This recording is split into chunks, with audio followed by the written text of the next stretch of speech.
Welcome to On the Verge. This is Zach Spedden, joined as always by Bob Phelan and Nick Stevens. And on tonight's episode, we welcome Zach Peak, who is coming off a very strong 2021 season between the Delmarva Shorebirds and the Aberdeen Ironbirds. The right-handed pitcher will join us to talk about his season, and we'll get to that interview in a moment. But first, On the Verge is brought to you courtesy of Mercer Floor and Home Carpet One. Mercer is a third-generation family business. It was established in 1959 and is located on Main Street in beautiful historic downtown Westminster, Maryland. For all of your flooring needs, think Mercer. Now, to start the show, we want to shout out our newest patrons who have signed up for our subscription platform through Patreon, which we rolled out a few weeks ago. It has been going very well, and we appreciate the support. And Bob's going to shout out the new members. Yeah, we got 3 new people. Thank you, guys. Dwight Hare, Scott Creek, and Michael Vetter. Shout out to you guys for signing up and continue to get that daily content every day. Yes, absolutely. Thank you for the support. So tonight's guest for this episode of On the Verge is a right-handed pitcher in the Baltimore Orioles farm system. He was hired by the Orioles back in 2019 as part of the trade with the Los Angeles Angels that sent Dylan Bundy to LA. He pitched his first professional season in 2021 between Delmarva and Aberdeen. He is Zach Peak. Zach, how are you? Hey, doing well. How are you, Zach? Good. So this was a big season for you in a lot of respects. Coming off the pandemic, your first full season in the minor leagues, your first season as an Oriole, where you were pitching in games competitively. Now that it's over, how would you evaluate your own season? Like looking back, it's really hard to look back and accurately evaluate something because there's ups and downs. But I think I put together something I could, rest my hat on and genuinely kind of be proud of. I feel like a lot of guys kind of were in the same boat coming out of Corona. We didn't really know what we had. You were throwing in lives and you're competing indoors and stuff like that, but you weren't really in between those lines and blue behind the plate and everything like that. So it was just nice to kind of go out and, find a little bit of initial success. And then it's kind of like riding a bike. You just kind of hop back on it. So it was, once you got back on the horse, it was nice for the whole season. Your first start was you got rained out after like 2 innings, right? What was that like? Yeah, that was a tough one. I gave up a bomb to Joe Davis. What was it, like in the first or second inning right there? And then I got to see him at the very end of my last outing. So that was kind of a nice little ending there. Nice.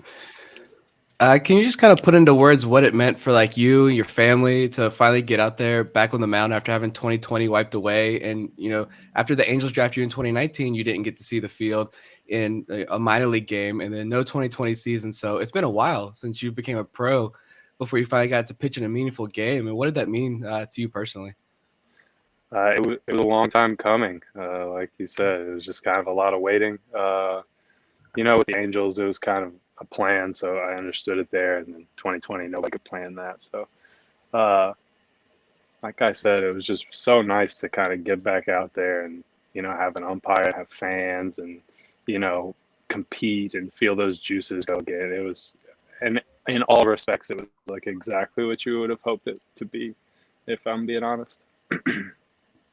And what a trade that was. We liked it at the time, but even after this full season here, it's looking better and better between you, Kyle Branovich, Kyle Bradish, and Isaac Matson. What's the relationship you have with those guys that came over from the Angels? Maybe even Gene Pinto and Garrett Stallings, too, if you have anything with them. I'm not familiar with Pinto, but I do know all the other guys. Me and Stallings were very, very close over there, so that was a huge trade year after. But me, Branovich, Bradish, and Isaac all were together there when we were first traded over here. And we just kind of stuck tight because we didn't know anybody and everybody else had already kind of formed their friendships. So we kind of hung tight there for the first little bit until Isaac had to go. But, me and Bradish are still very close, and me and Berno still keep in contact. So it was nice to be traded over with like guys that have come over here and prove their name here as well. So how closely did you follow them this season? I kept up with all of those guys. Yeah, they certainly had good seasons. So You spent about the same amount of time in Delmarva and Aberdeen, and your numbers were pretty similar between the two levels, except your walks took a big dip when you went to Aberdeen. Did you make a specific adjustment once you got there that helped improve your command? I don't think it was necessarily like maybe more of a mental adjustment than a mechanical adjustment. Just kind of hearing different cues from Josh Conway. Not to take anything away from Robbie, but just like different cues there from Josh, different thought processes on, how to get down the mound and how to stay through like a clean window rather than kind of getting rotational and out and wide with it. So it was just kind of small things that, kind of made a big difference there, I felt. Speaking of Conway, that was actually a question I had. We heard so much about, Justin Ramsey and Ryan Fuller and Buck Britton and the guys in the upper levels of the minor leagues and the impact those instructors and coaches had on player development this season. But Josh Conway is the name that I don't think most people, even diehards like us who follow the minor league system, have heard a lot about. How was he able to help you transition to high A ball and find success there on this team as a whole? How big of an impact has he had? Josh is fantastic. I think all of our pitching minds are really good and really bring something different to the table. It's not necessarily cookie cutter. Like each pitching instructor kind of has their way of going about things and kind of has different ways of getting things out of guys. But Josh is just really intelligent and he's not going to overcue you to death. He's not going to get you to do what might be right on paper and then not have success with that. It's going to allow you to do what you're successful with, and then we're going to make that the best that we can possibly make that. And so that was kind of really helpful, and I really respected him for that because he never necessarily tried to change, what we had success with all year. He was just like, hey, think about this. So that was I really appreciated that, and like I said, he's very smart. All right. There was an article that came out about a month ago that said maybe the Orioles pitching prospects cupboard was bare. From your firsthand look, at least at the guys you pitched with, how would you evaluate the pitching talent in the Orioles organization? Set you up here. Dude, we have an unbelievable amount of arms. As long as everybody continues to progress the way that they're supposed to progress. The amount of knowledge I think that we have is really special. Being able to bounce like pitch ideas off of different guys and being able to share grips like over an entire staff, everybody's able to kind of benefit from just talking like curveball grips or slider grips or whatever it is that you got to be asking about. Everybody really knows their stuff, and so it's really helpful. And I feel like it's building our system even more because say a guy's struggling to find a curveball. All right, go sit in the pen for 15 minutes and imagine you'll hear a tip on a curveball, or you can go and ask, Brandon Young has a fantastic curveball.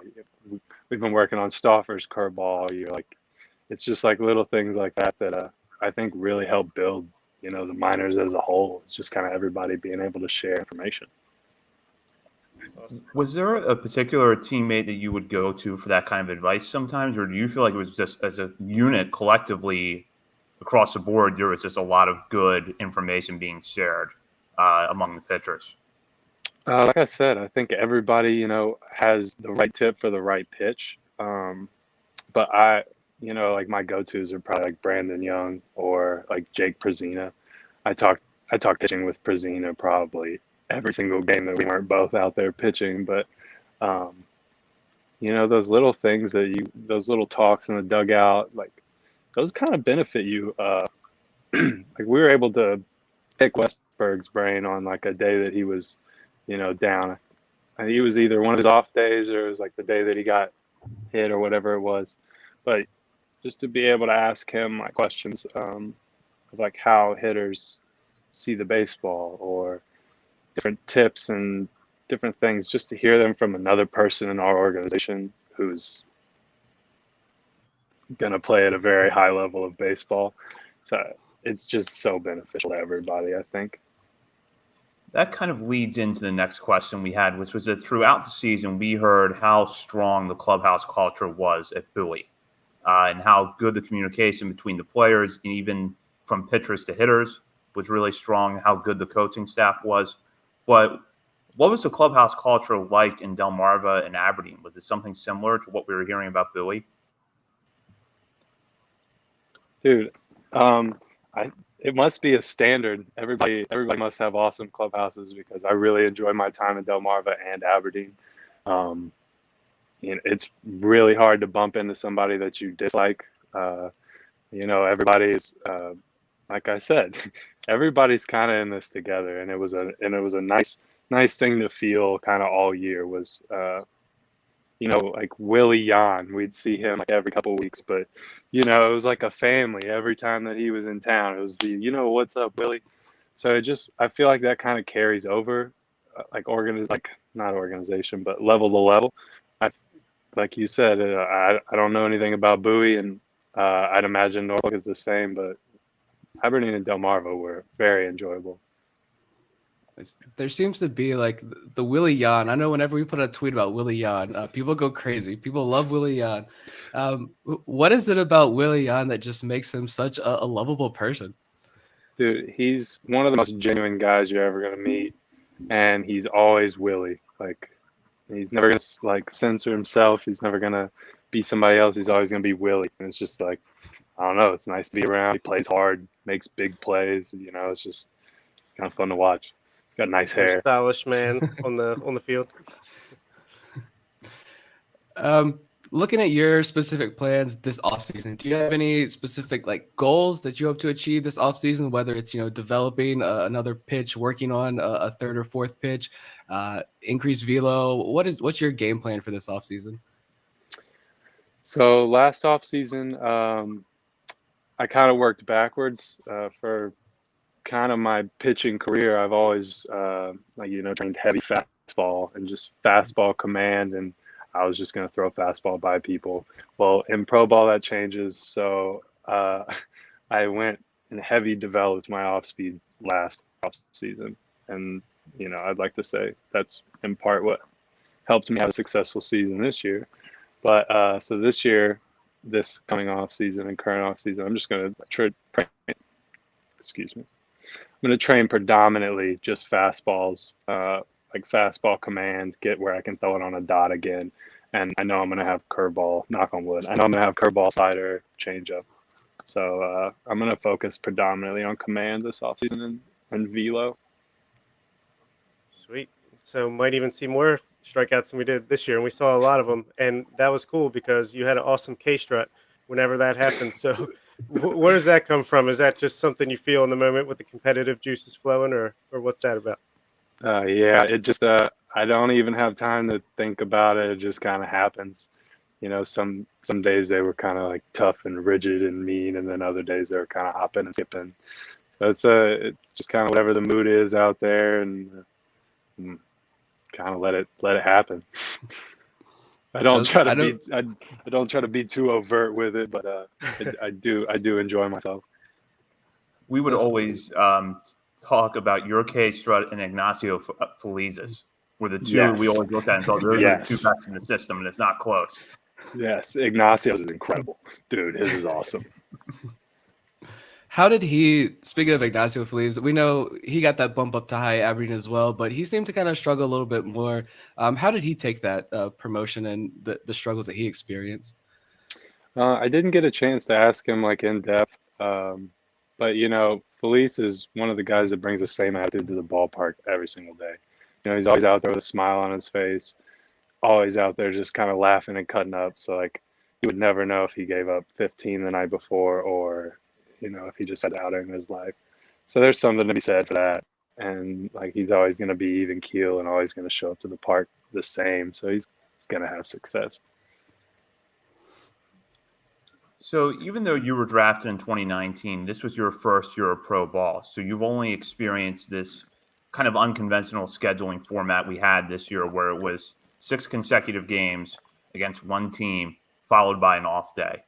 Right. Do you like that format, or are you kind of eager to go back to the more traditional 3 or 4 game series that we used to see in the minors before this year? Like you said, I have nothing to compare it to.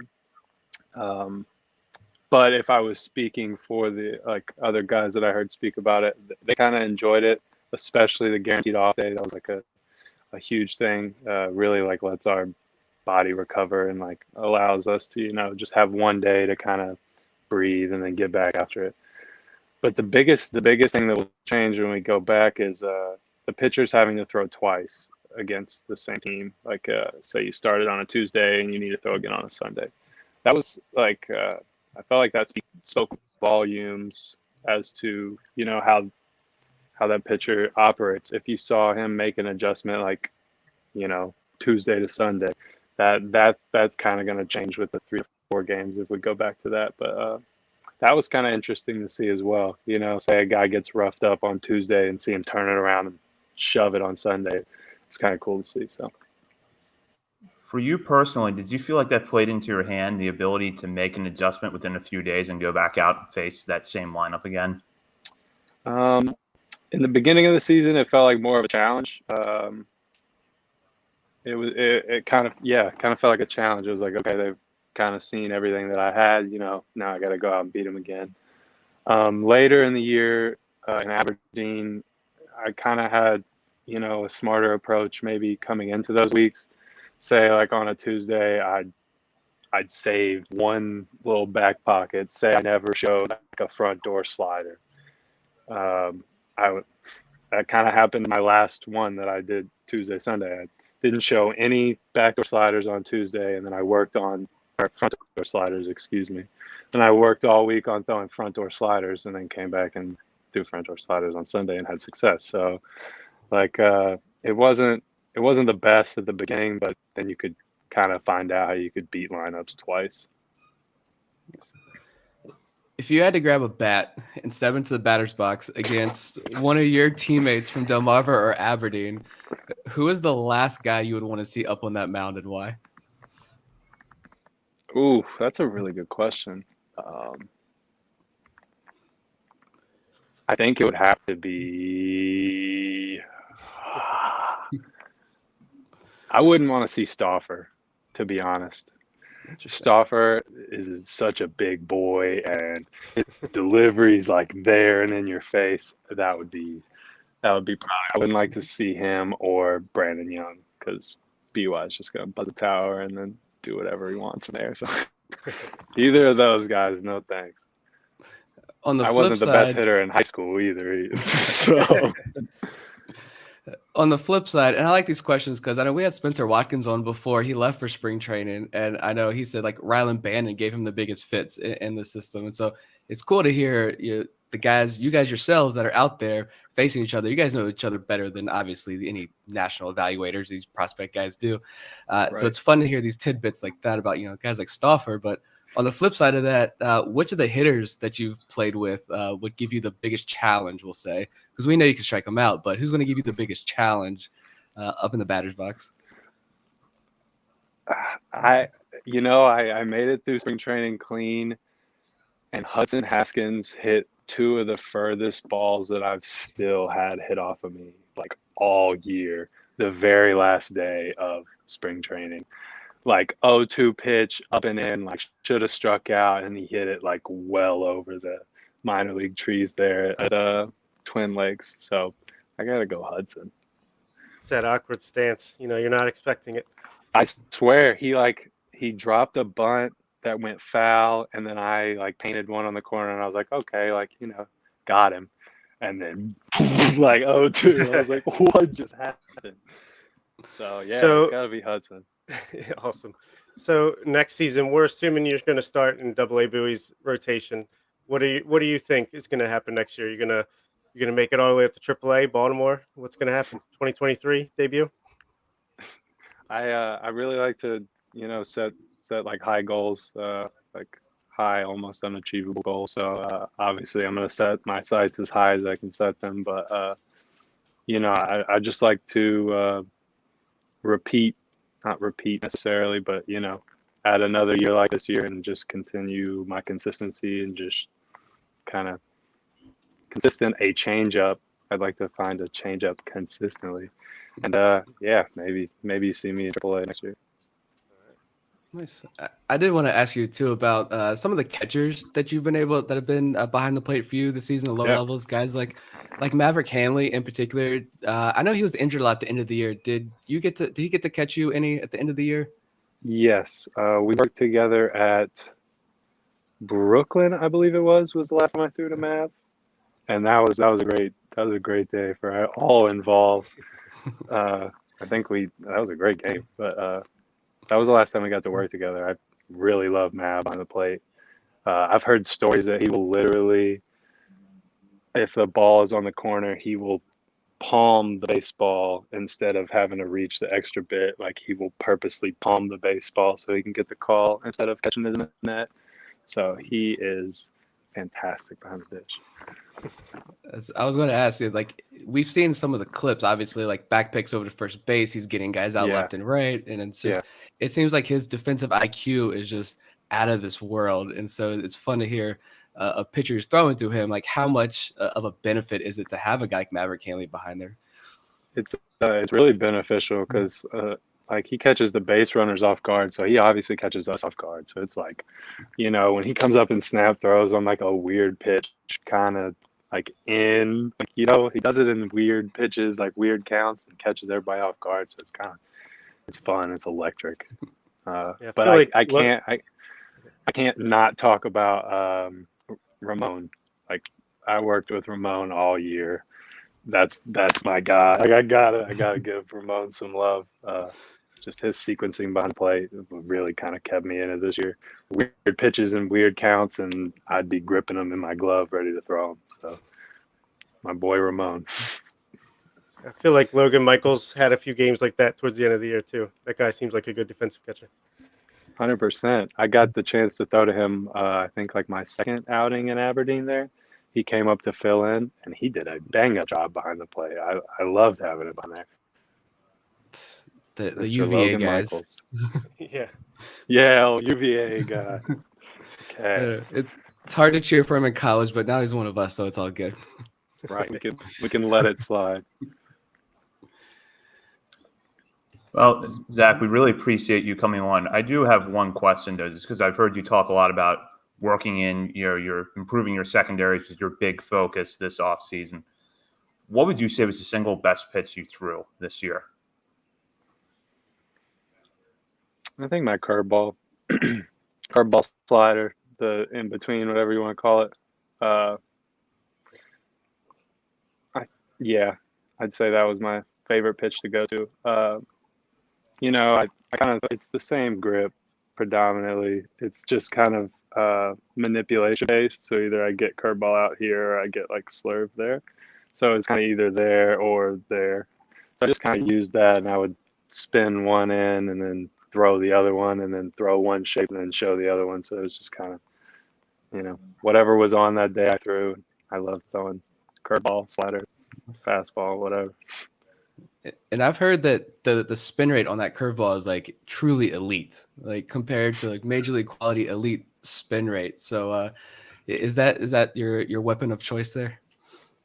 I would say, yeah, if I had to reach in the cabinet and grab something, it's probably my curveball. When I can find it, I kind of lost it maybe my last 2 weeks there. I was just kind of trying to do too much with it, but when it's there, it's probably my favorite thing to throw. Awesome. Good stuff.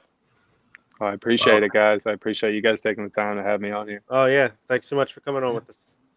Absolutely. Definitely. Thank you. That was Peace, guys. Zach Peak, Orioles pitching prospect. Really good to hear from him, especially after a strong season. He gave us a lot of great insight tonight. Yeah, he did. Yeah. That was a fun one.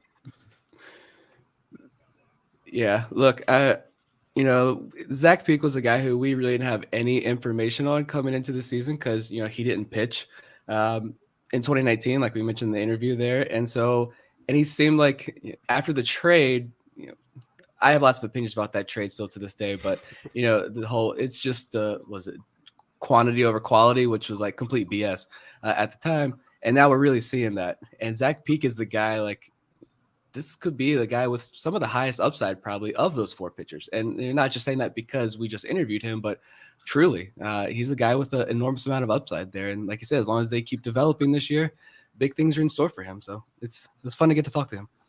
Who knew you could get quantity and quality at the same time? Exactly.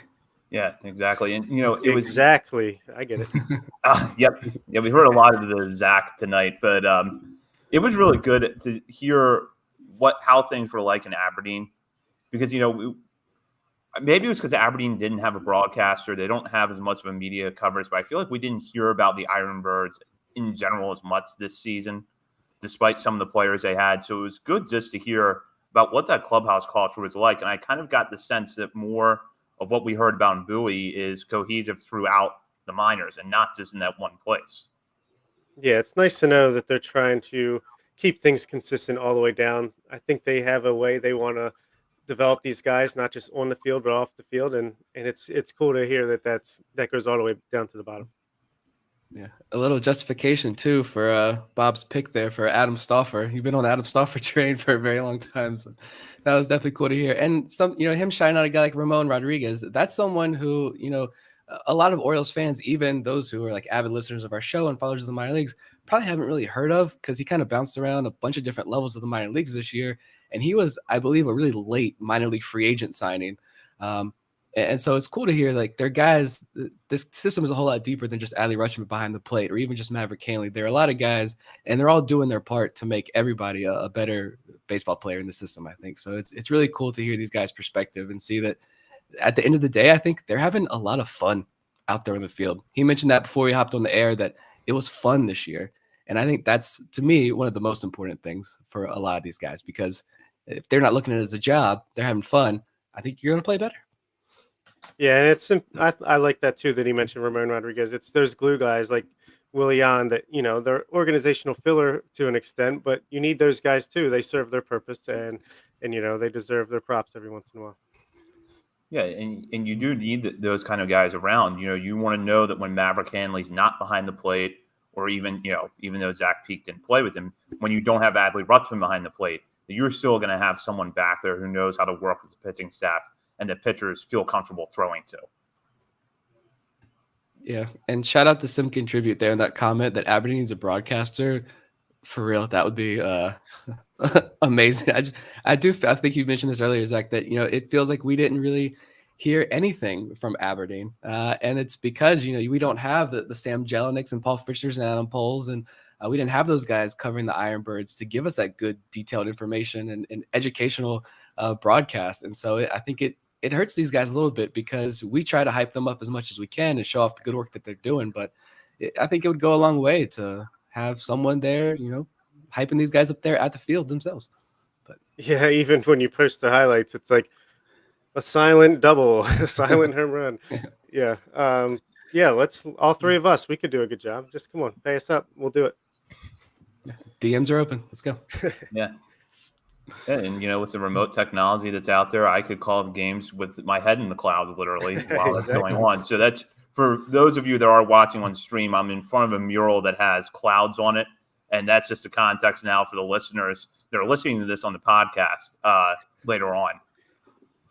But we'll move up now to Bowie. Their season came to an end over the weekend when they lost the third and final game of the AA Northeast Championship Series to the Akron Rubber Ducks. Came in heartbreaking fashion as Bowie led 5-0 going into the bottom of the eighth, only to see the lead slip away over the eighth and ninth innings. So tough way to end the season, but Bowie had a great year. And it was not just because Grayson Rodriguez and Adley Rutschman were both there for a long time, but they had a lot of players step up and have big years. They ended up finishing 73-47 with a franchise record 608 winning percentage. So I'll start with Nick here. Obviously not the ending that we were hoping for in the championship series for the Bay Sox, but just your general takeaways from this season. I mean, it was a really special season there for Bowie. You mentioned the franchise record winning percentage, and I know it was 20 games shorter season this year, but still, I mean, that's impressive. Only team in AA Northeast with more than 500 walks, 507 walks in 120 games. We've talked a lot about that this year. They lost a lot of talent to promotions throughout the year, but they're kind of like, Alabama football. Like they didn't rebuild. They just reloaded with these new talents. And the guys that stepped up from high A to double A just really didn't seem to like miss a beat. I mean, Jordan Westberg ended up hitting, I have some numbers here, ended up hitting 299 in September after a really slow start. Drew Rom was just lights out, and he didn't have like a rough start per se to begin his double A career, but it was clear that he was being challenged at the double A level, which is good. And something clicked, and he didn't give up a single run over his last 14 innings. One walk, 18 strikeouts, and that doesn't include his 5 scoreless innings in a playoff start at the double A level at 21 years old with the season on the line. So, despite the promotions of, Adley and Stowers and Newstrom and others, like Bowie also rattled off like 10 straight wins at the end of the year to put them into the playoffs or in the middle of that playoff race. And so this is a lineup mostly of the unsung heroes, your Johnny Risers and Patrick Dorians and Zach Watsons. And I think it's a testament just to something we've talked about all year, the growth of this system and raising the floor. And it was a great year for Bowie. And it was cool to hear, when we were in Bowie, to hear Paul Fritchner say, like, hey, that baseball IQ of fans who came to games as well was also like off the charts this year. Like, fans are going to Bowie because they know these prospects, they know baseball, and they want to watch good baseball. And Bowie delivered this year. Yeah, and it says a lot that they had 2 players of the year for the Orioles minor league organization and 1 pitcher of the year, and all 3 of them, the vast majority of their games played, were in AA Bowie. So, yeah, and it's cool. You got Patrick Dorian, who was just that steady presence in the middle of the order, pretty much played almost every game, I'm sure. I think he missed a couple in the middle there, but he just steady presence with some great numbers from a guy who coming into the season, I feel like we didn't really think much of at all. So cool to see there. Hopefully he gets some playing time in AAA this week. I don't know if they've announced anything, but yeah, Toby Welk, all these guys unsung. Maybe they didn't have the best seasons, but even Andrew Doshbach came up late in the season and showed off his power. So just seemed like everybody came in clutch when they needed to, and I think it's a good sign for the coaching and just for the organization as a whole. Yeah, it was really encouraging to me to see players that we had some questions about coming into the year from that 2019 draft, like Kyle Stowers and Zach Watson, go to Bowie and perform the way they did, because you saw how well they did at Aberdeen, and the thought is, okay, that's good, but they are, college bats, came out of good programs. The fact that they hit well at high A maybe is not terribly surprising. But then not only did they hit at double A, but it seemed like they got better when they got there. And that was, a bit of a trend that I think we saw across the board, was that players weren't just going to Bowie and playing well.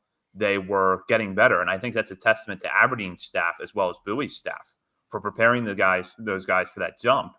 And then for them to go there and be able to improve. And, as Nick said, Drew Rom was lights out at the end of the year after being challenged a little bit when he initially got to Bowie. And that's just another example of the adjustments you want to see players make. And I think for me, like, when we enter next year, you already see the conversations on Twitter every day. Like, is Kyle Stowers a guy who's going to contribute a lot at the major league level in 2022 for the Orioles? Hopefully, yeah. But I just feel like there are more guys like Kyle Stowers, even a guy like Robert Newstrom, who you look at and say, like, they can fit at the major league level. It's just, how are they going to fit? And it's not like, all right, well, if Stowers comes out next year and has a good year at AAA, maybe he becomes a major leaguer. I just feel like the conversation is taken, like, ratcheted up a notch with a lot of these prospects this year that we saw in Bowie and Norfolk. So, and I think for me, I don't know if I'm explaining that very well. That's just how I've envisioned it, like, in my mind. There are more certainties, I think, as far as certain you can be when talking about prospects. There's more of that this year based on the production that we saw this year at the AA level. Yeah, absolutely. And it's kind of cool that Gunnar Henderson gets to come up. He gets to play in a playoff atmosphere, even though it was only 3 short games. And he hit 300 with a home run and 964 OPS. So, he came in there. He struggled, definitely struck out like 58% of the time in his 1 week before the playoffs, but he adjusted quickly and had a great 3-game stretch. And going back to Drew Rom for a moment, I think we all liked Rom to varying degrees coming into this year. But would you have thought back in May that we would be having a conversation in September that Drew Rom thrived at AA and right now should be penciled in to open next season in Norfolk's rotation? Because in my mind, he should be. I feel like he'll probably start back in Bowie, but I think he'll be a quick promotion. I would have to go through and just look at what the rotation in AAA would look like. I don't know if he could bang down that door, but once Grayson gets promoted, bring Drew Rom back up to AAA there, and Yeah, I mean, it's pretty crazy. He's could be that soft tossing less lefty like Zach Lothar or Alexander Wells, but he's a lot younger than those guys were when they were having their success, and he could be the one that finally comes out and sticks in the rotation. Yeah, I definitely didn't imagine him being this good, and I've always really liked Drew Rom, but I mean, he took it to a whole nother level these last 2, 3 weeks of the season, and to be so young, I mean, you're talking about 4 years almost younger than the competition at Double A, and he performed very well. And I remember actually, I was thinking about this earlier today when I was putting this together. During like the 2020 season, well, without the 2020 season, during the pandemic, uh, Rom, I believe, was in some random pickup league in like the middle of Kentucky with an ERA of like 15, walking Yep. like 18 guys in like 4 innings, going up against, D3 college bats. And it was like, I know this means nothing, but what is going on with Drew Rom in the middle of Kentucky right now? And obviously, this season proved completely painted a whole entirely different picture, which is really good to see. But it was funny remembering that. Yeah, I do remember that. Maybe it was a slow pitch softball league, and they were just recording the stats, and things got confused. Yeah, wasn't it Battle of the Bourbon Trail or something like that? I think was the name of the league. That sounds about right. I think the best player in that league might have been like 40-something-year-old Brandon Phillips, the old second baseman or shortstop for the Cincinnati Reds. Uh, yeah, that was strange to see, but 2020 was just strange all around. So, was there anybody? I know that a lot of players stood out at Bowie this year, but while we're focusing on the Bay Sox exclusively for a few moments, is there a player that you guys would want to shout out, other than the ones that we're going to talk about at the end of the show, obviously? I'm thinking. I just say, Yeah.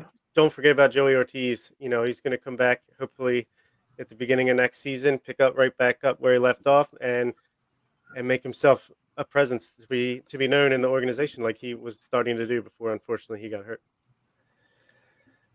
That's definitely a good one. I think just personally, I would want to shout out, since we're talking about catchers that don't get enough love, Chris Hudgens. I think watching Bowie a lot, I think Chris Hudgens, the stat line, maybe not have been super impressive, but I think he did a lot to help the pitchers in this organization during his time at Bowie and a little bit of time in AAA. But I think Chris Hudgens was a really good pickup for this organization. And pitching wise, I'm going to say Cameron Bishop as well. I know he missed a lot of time there at the end, but he finished the year with a pretty strong outing, a couple scoreless innings, I believe. And Bishop was a guy that I didn't really anticipate a whole lot happening out of him this year, to be totally honest. But he proved me wrong, I think, this year. So I think he's enters 2022 at least as a name to keep an eye on, is probably, hopefully, maybe getting the call to AAA next year. Yeah, Bishop's a good one. We'll see if he goes to AFL and continues where he left off. For me, I would go with Kyle Bronovich. I was just impressed by him in so many different ways this year. I think that knuckle curveball is a legitimate out pitch that's going to help him succeed somewhere in the major leagues. But one thing that I liked was that Bronovich was not really challenged at Aberdeen. He pretty much dominated at high A. And when he got to Bowie, he initially looked like the same pitcher, but then hit a little bit of a rough patch in August before ending the year really strong. So to see him overcome that little bit of a blip where he did struggle and kind of get back to where he had been in pitching just as well, if not maybe even a little bit better than he had early in the year, was really encouraging to see. Yeah, you love seeing adjustments. You saw Kyle Bradish do the same thing in AAA. Unfortunately, we haven't seen Kevin Smith be able to do that, but maybe that'll be next year. So, yeah, great call there. Yep. And the Bronovich, Zach Peak, a lot of these guys we're talking about too, like this was their first year. Garrett Stallings as well. This is their very first year of pro ball. And I know like you can look at their age, and I don't think that's something that's kind of iffy this year when you're looking at age and the level they're at, because they had a whole year wiped out. So Stallings, Bronovich, Peak, a lot of these guys, this is their very first year of professional ball, and a lot of them were holding their own and pitching very well at the AA level. And so I think that speaks volumes to what this organization has done with pitching prospects. So we'll go from one of the big discuss now one of the big news items related to the minors, which is that the Orioles did announce their 2021 Player Development Award winners. No surprise, Grayson Rodriguez wins Minor League Pitcher of the Year. Adley Rutzman and Kyle Stowers were named co-players of the year, and Buck Britton wins the Cal Ripken Senior Player Development Award after being at the helm of such a strong year in Bowie. So Rodriguez, I don't think was a surprise at all. He was just so dominant from start to finish this year. And Stowers absolutely deserves to be in that award with Rutzman with the year that he had, in my mind. So I was really happy to see them share that. But I want to hear your guys' thoughts, starting with Bob. Yeah, I think it all makes sense. It was all pretty easy calls, but rightfully so. It's pretty exciting to have two guys, or at least even a guy that is like good enough to be up there with Adley with the year he put up. And I might even give that slight edge to Stowers just because he started all the way down at A plus and pretty much hit better as he went up each level. So pretty exciting stuff. And yeah, great job, guys. Yeah, I mean, Stowers 27 home runs, led the entire Orioles organization. He beat out Adley by 4 home runs there. You mentioned 2 levels, and he did. He got better. He hit a lot better when he got to Double A than he was hitting High A, I think. And yeah, I don't know, defense probably didn't come into the equation, but he's also showed some pretty good defense out there in right field. So this is now a guy who's put himself into that conversation of, is he going to contribute at the major league level next year? I think he will at some point for sure. And he's a really exciting piece to watch. When I think a lot of people probably, he was one of those guys, I think at the beginning of like prospect ranking season, he was one of them that was kind of all over the place. You know, some fan graphs I think was pretty high on him, but others he was back in top 30 guy. And now he is a minor league player of the year. So pretty cool season for him. And some people didn't even have him on their top 30. I mean, I'll be honest. When we were putting together our top 30 before the season started, I knew Stowers belonged on there, and he was on my list, and I think he was pretty close to where he ended up. I believe, was around 17 or 18 on our preseason list. But I really didn't know what to make of him because we hadn't seen him in a year and a half. We knew what the track record in college was, which was good power, can draw walks, but strikes out a lot. Didn't hear a lot about his defense. So for me coming into this year, I didn't know how to really rank Stowers, but we got a much clearer picture of the type of player he is this season. And I think he's better than he was in college by far. Yeah, he's taught me a valuable lesson, which is never trust numbers that happen like at the end of the minor league season from recent draftees after a long college season, or they're tired. It's a shock to the system, I'm sure. So just throw those numbers out and start evaluating the next year. Yeah, except for Colton Cowser's numbers, because those are pretty good.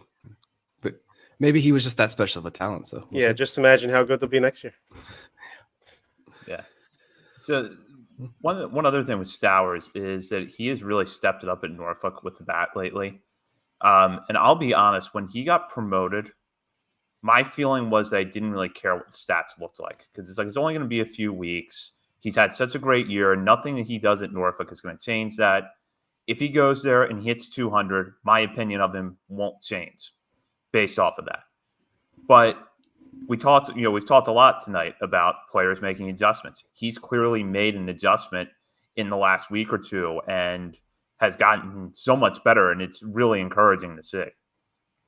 Yeah, I couldn't agree more. I heard you say that on the daily that I listened to the other day, and that rang true for sure for me.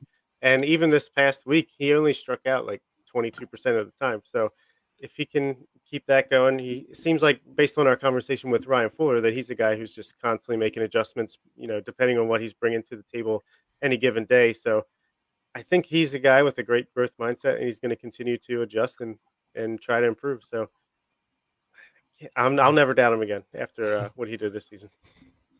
Yeah, and he's doing it a lot more in Norfolk. He's hitting almost 300, I think 299 in almost 20 games with Norfolk. And he's doing it not so much with the home run ball. It's a lot of the other day, put up his game log here. He had a 4-hit game the other day. I believe they were all singles, like a 3-hit game the day before that. Two of those hits were singles. One was a double. So, I mean, that's super positive to see from a power hitter like Kyle Stowers. It's not just all power. He can poke it through the outfield or through the infield as well and get on base that way. So pretty cool.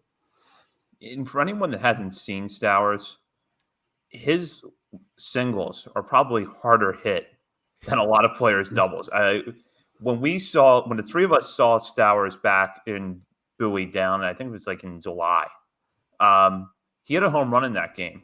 But the at bat before that, he hit a line out to second base that I swear was harder hit than the home run was.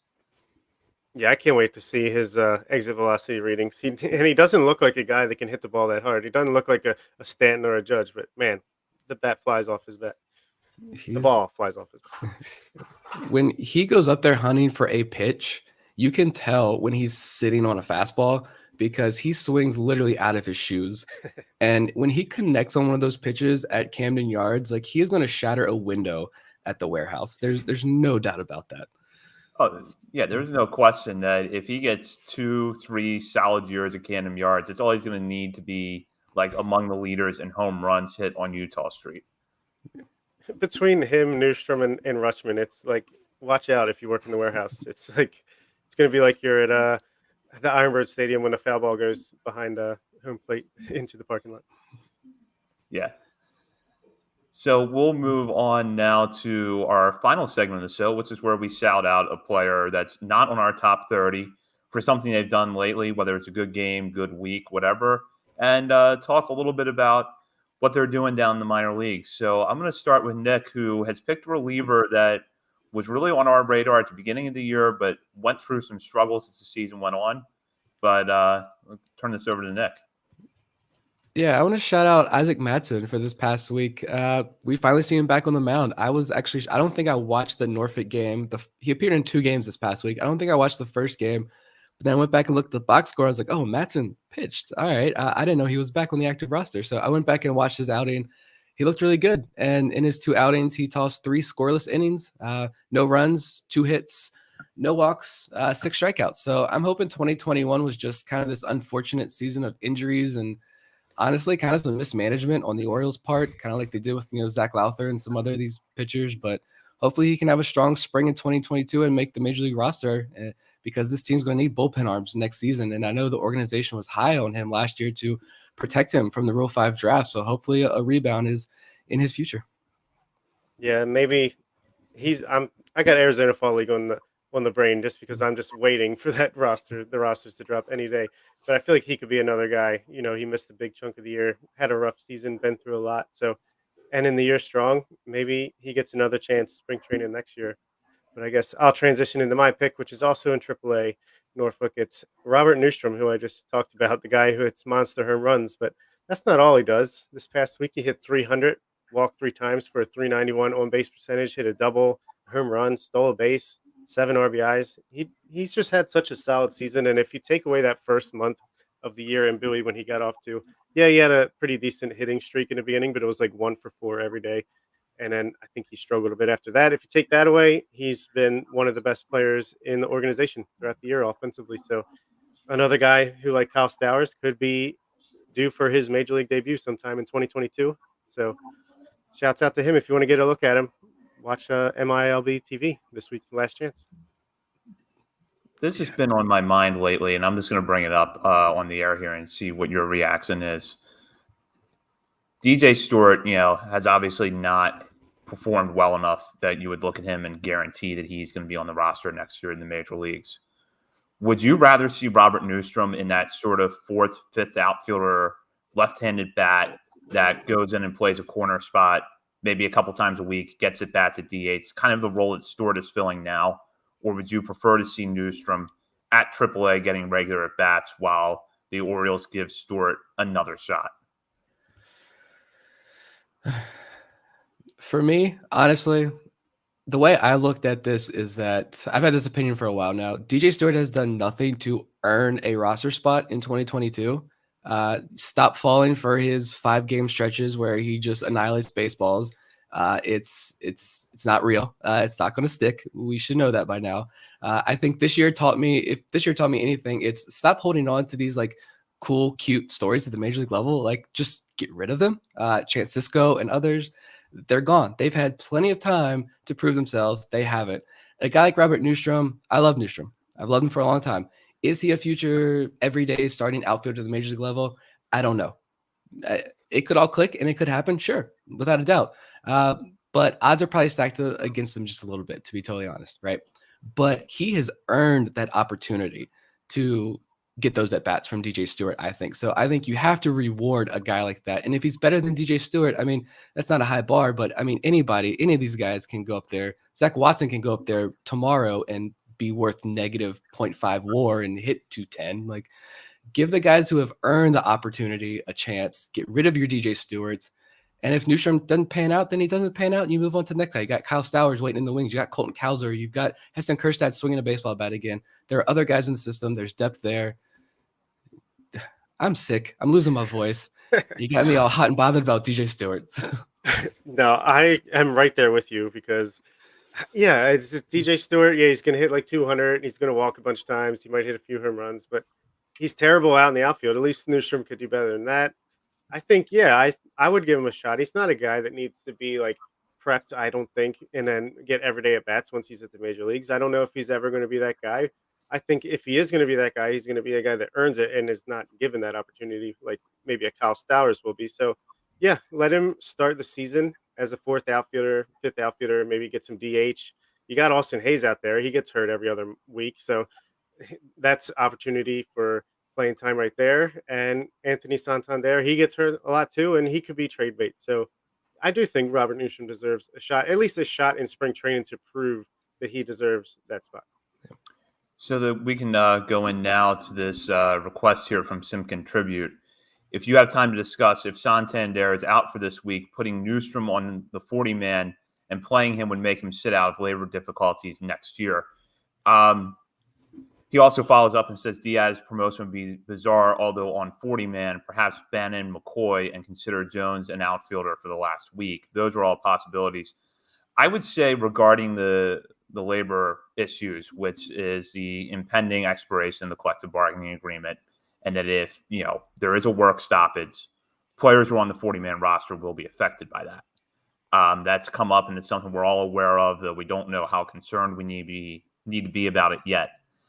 What I would say is that should not be a criteria for whether or not you're going to put Newstrom on the 40-man now, because Newstrom is Rule 5 eligible this offseason.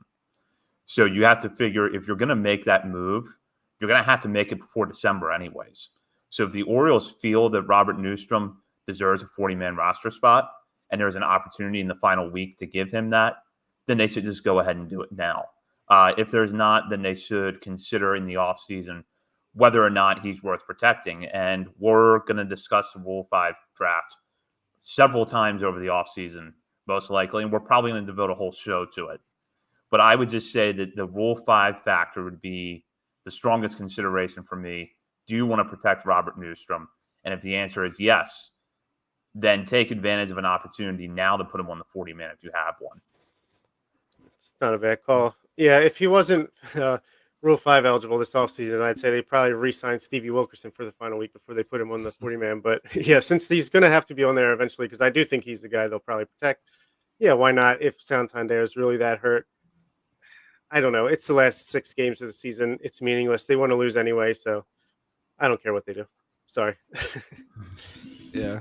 And it's a shame that you couldn't bring up a guy. You could, theoretically, but it's a shame that a guy like Yusniel Diaz isn't in this conversation to be brought up. And maybe he is, but he definitely hasn't earned that opportunity. Talking about guys earning or not earning an opportunity to play.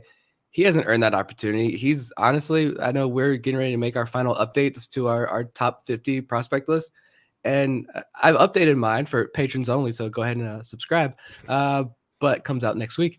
But honestly, like, I'm going to make one more pass at my list, and I'm having a serious conversation. Is Yusniel Diaz still a top 30 prospect for me? So, like, and if I'm having that kind of conversation, it's sad, but it's also like he's not going to get the call up. So I agree with Zach's point that if you think Newstrom's going to be a guy you protect, go ahead and bring him up. But then at the same time, like, they probably just bring up another arm, Spencer Watkins or somebody else to take that spot and just roll with the bats they have, since, like Bob said, they are trying to lose. Yeah, and what was I going to say? Yeah, we need to talk about Yusniel Diaz. I'm in the same boat. I don't think he is a top 30 prospect for me, spoiler alert. And I watched him play Sunday. He just looked so disinterested at the plate. The one at bat I saw, he swings at the first 2 pitches, like fouls him off, then looks at a curveball that catches the inside corner, strike 3. He struck out 4 times in 5 at bats. He has worse numbers than Ryan Ripken, legitimately.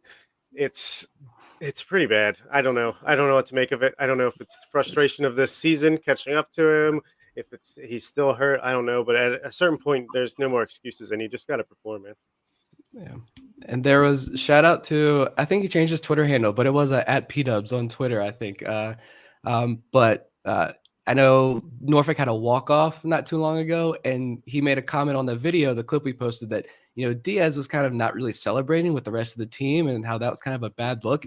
And I joked and said, well, that's the most emotion he's shown all year. And like, to be honest, like that wasn't even like a joke. That was honestly true. He's just looked completely disinterested. And I think the biggest knock on him though is now, I think John Mioli said it best, that he's not an Elias guy, so the Orioles don't really have a desire, I think, to really be aggressive with him. And so maybe he also gets that vibe as well, on top of the injuries and everything else. I don't know, but he's been a disaster this year. There's no other way to put it.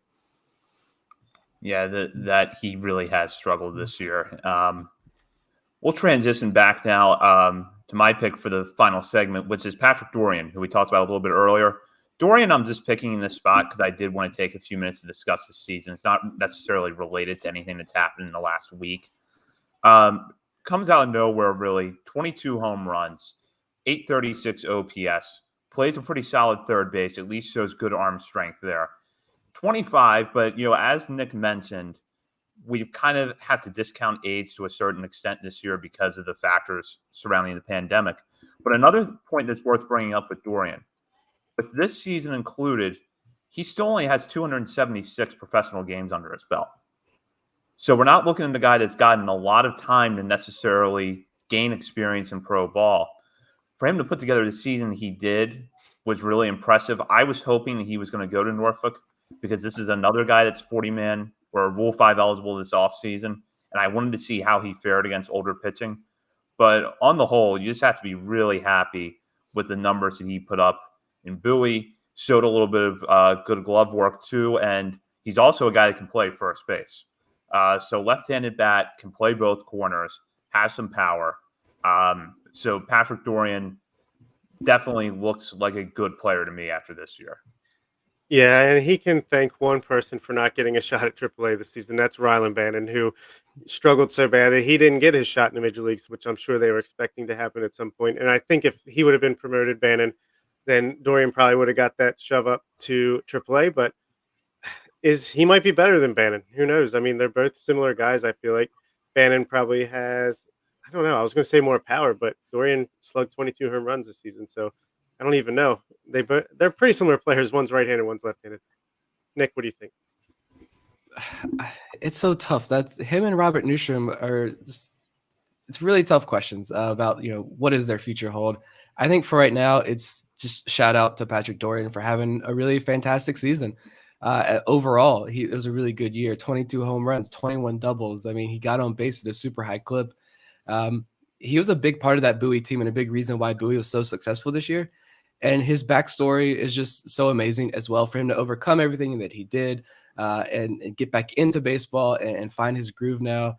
We'll see what the future holds for him. I do a shout out. I believe it's a Out of State O's on Twitter. Posted a photo. I think he was at Game 3 there when Akron clinched the AA Northeast Championship Series, and he got a photo of Dorian. Dorian was the only Bay Sox player out there watching Akron celebrate, and that hit me in the gut a little bit. Like that was a tough photo to see, because you see what it means to a guy like Patrick Dorian. It was kind of this culmination of a good season for him, and unfortunately he couldn't finish it with the ring, but we'll see what his future holds. I don't know if he's left unprotected. Is he a guy, a team like the Pirates take? Possibly. I don't know, but we'll see. He was in their system at one point, and that's true. If there's anybody that fits the bill of we need help at the league minimum next year, especially if a DH is implemented in the National League, Pirates are one of those teams you would look at right away. Definitely.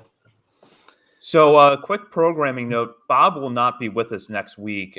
Nick and I will be on with Baltimore Sports and Life owner Chris Stoner to take a look at the Orioles Major League season and the Norfolk Tides. We'll recap their seasons a little bit. So, Bob, we're going to miss you next week, but we'll know you'll be back soon.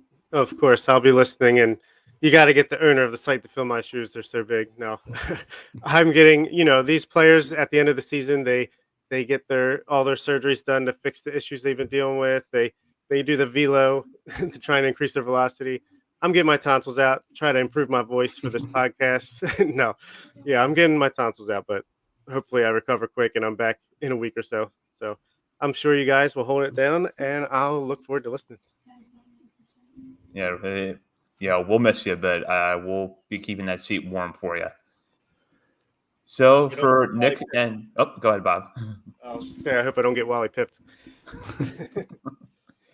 Well, for Nick and Bob, this is hold on, gotta backtrack here for a second.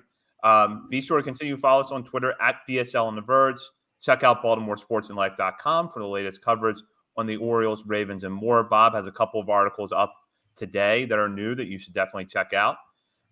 So be sure to do that until we're back on the air next week with Nick, myself, and Chris Stoner. For Bob Phil and Nick Stevens, this is Zach Spedden. You've been listening to On the Verge.